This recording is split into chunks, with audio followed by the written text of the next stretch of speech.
When we obey God, we're not doing it for God. I mean, that's one way to look at it. We're doing it for ourselves. Because God takes pleasure when we're happy. That's the thing that gives him the greatest joy this morning. So I want you to know this morning, just do good for your own self. Do good because God wants you to be happy. When you come to church, when you worship him, you're not doing it for God, really. You're doing it for yourself. Because that's what makes God happy. Amen.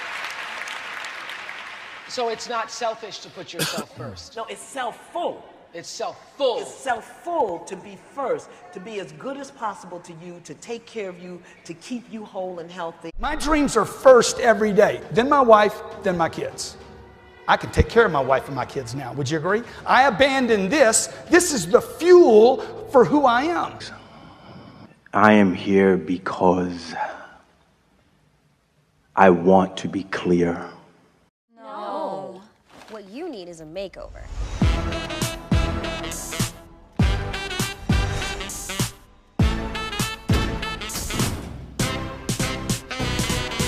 Put yourself first, girl. Worry about yourself. Make yourself sexy just for yourself. So when dudes see you, put yourself first. They'll be like, damn, you're hot. Wanna make out? Push them boobs up just for yourself. Wear 6-inch heels just for yourself. If it's just for myself, shouldn't I be comfortable? No. Put yourself first in a sexy way. Pierce your ears just for yourself. Put a hole in your earlobe Just for yourself. brace yourself. This is gonna hurt. Put yourself first in a sexy way. Put yourself first, girl. Worry about yourself. Wear fake eyelids just for yourself. So when dudes see you, put yourself first. They'll be like, damn, you're hot. Let's buy a house in Portland. The cult of the self, which Jackson embodied, dominates our culture. This cult has within it the classic traits of psychopaths: superficial charm, grandiosity and self-importance, a need for constant stimulation, a penchant for lying, deception, and manipulation, and the incapacity for remorse or guilt. And this is also the ethic promoted by corporations. It is the ethic of unfettered capitalism. It is the celebration of image over substance. We have a right in the cult of the self to get whatever we desire. We can do anything, even belittle and destroy those around us, including our friends, to make money, to be happy, and to become famous. Once fame and wealth are achieved, they become their own justification, their own morality. How one gets there is irrelevant. It is this perverted ethic that gave us Wall Street bankers and investment houses that willfully trashed the global economy, stole money from tens of millions of small shareholders who had bought stock in these corporations for retirement or college. The heads of these corporations, like the winners on a reality television program, who lied and manipulated others to succeed. But while selfishness might feel good to the individual, it's doing untold and lasting damage to our society and our way of life. Well, most people you meet walking down the street, or any philosopher or any minister from any major religion could tell you that selfishness is probably not a good thing to promote.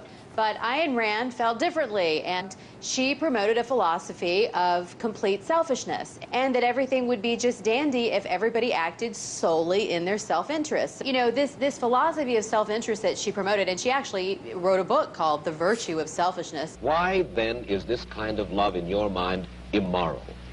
It is immoral if it is a love placed above oneself. And then if a man is weak or a woman is weak, then he is beyond love? He certainly does not deserve it. He certainly is beyond. There are very few of us, then, in this world, by your standards, who are worthy of love. Unfortunately, yes, very few. Don't settle for anything less than you can be. Make your life a masterpiece. This is a series about how Sigmund Freud's ideas about the unconscious mind have been used by those in power to control the masses in an age of democracy.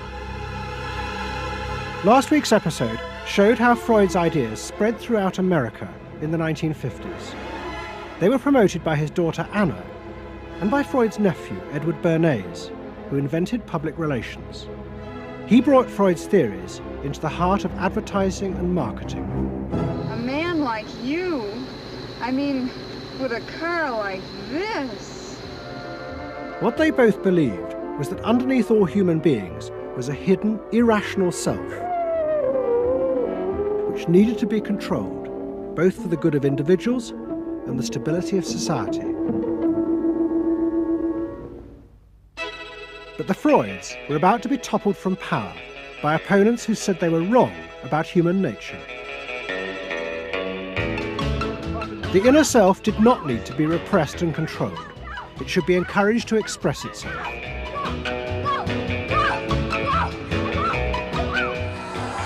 Out of this would come a new type of strong human being and a better society. But what in fact emerged from this revolution was the very opposite. An isolated, vulnerable, and above all greedy self, far more open to manipulation by both business and politics than anything that had gone before. Those in power would now control the self, not by repressing it, but by feeding its infinite desires. Freud argued that at heart, human beings were still driven by primitive animal instincts.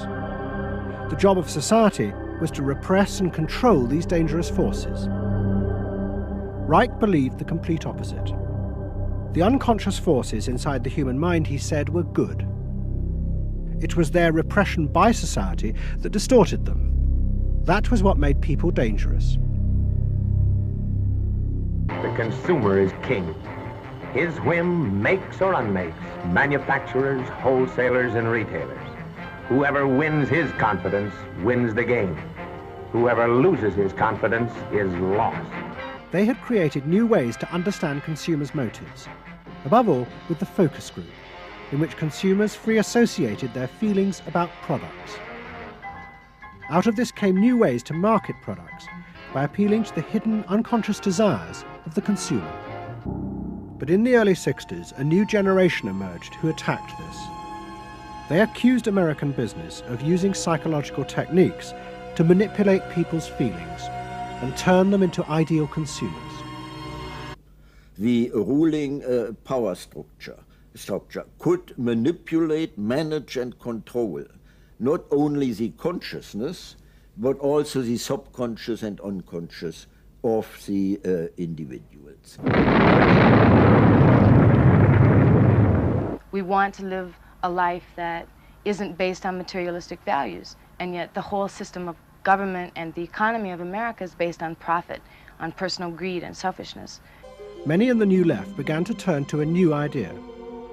If it was impossible to get the policeman out of one's head by overthrowing the state, instead one should find a way of getting inside one's own mind and removing the controls implanted there by the state and the corporations.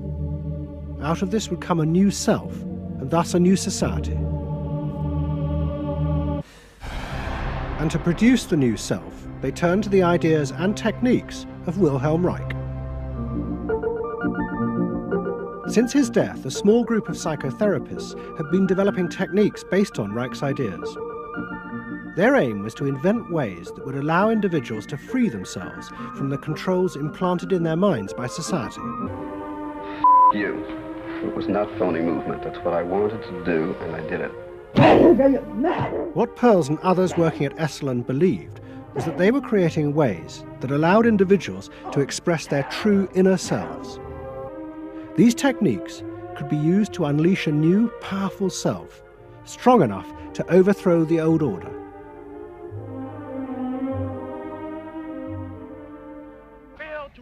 By trying to turn them into liberated individuals, Esalen was removing the one thing that gave them power and confidence in their struggle against racism, their collective identity.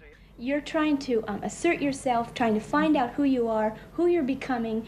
At the same time, you're trying to live a life of dedication, of service, and you're trying to make all these things fit into who you are, and you're just, it's such a turmoil at times that you just blow a gasket and do silly, crazy things.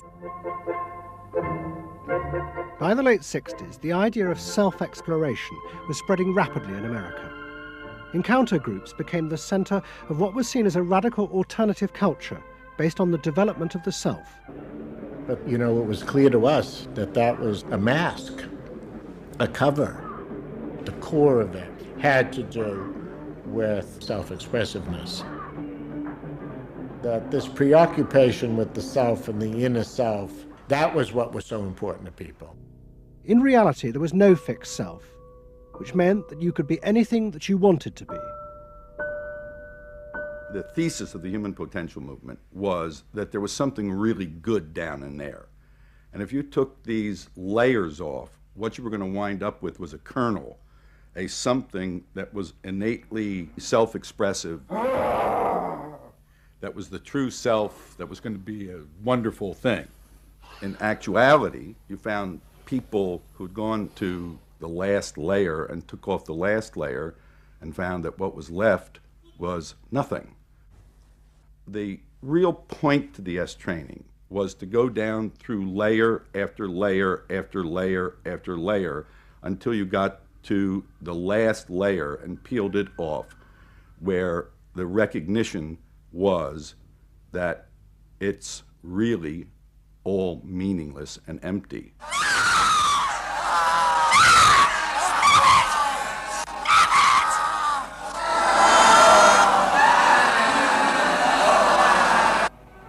And from this nothing, people were able to invent a life and allowing them to create themselves. Invent themselves. You can be what you want to be. Only the individual matters. It wasn't selfish to think about yourself. It was your highest duty. And then the desire to become deeper and deeper into the self. By now, a grandiose sense of the self. Books and television programs promoted the idea that one's first duty was to be oneself. And those monitoring this shift were astonished at the speed with which the idea was spreading. But then the problem comes, well, how do you be self-expressive?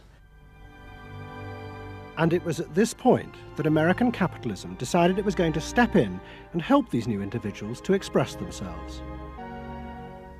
The first thing they were going to do was to find a way of getting inside their heads, to discover what these new beings wanted in order to be themselves.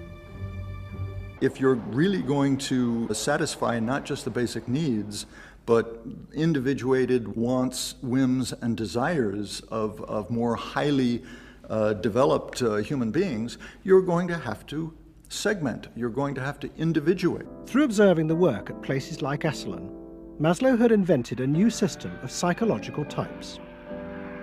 He called it the hierarchy of needs, and it described the different emotional stages that people went through as they liberated their feelings. The team at SRI thought that Maslow's hierarchy might form the basis for a new way to categorize society, not by social class, but by different psychological desires and drives. To test this, they designed a huge questionnaire with hundreds of questions about how people saw themselves, their inner values. The questions were designed to see whether people fitted into Maslow's categories. The answers were then analysed by a computer. It revealed that there were underlying patterns in the way people felt about themselves, which fitted Maslow's categories. And at the top of the hierarchy were a large and growing group which cut across all social classes. The SRI team called them the inner directeds. These were people who felt they were not defined by their place in society, but by the choices they made themselves. But what SRI discovered was that these people could be defined by the different patterns of behaviour through which they chose to express themselves. Self-expression was not infinite. It fell into identifiable types. And the SRI team invented a new term for it: lifestyles. At the forefront of this change are three new VALS groups we call inner directed. These are people for whom personal satisfaction is more important than status or money. They tend to be self-expressive, complex, and individualistic.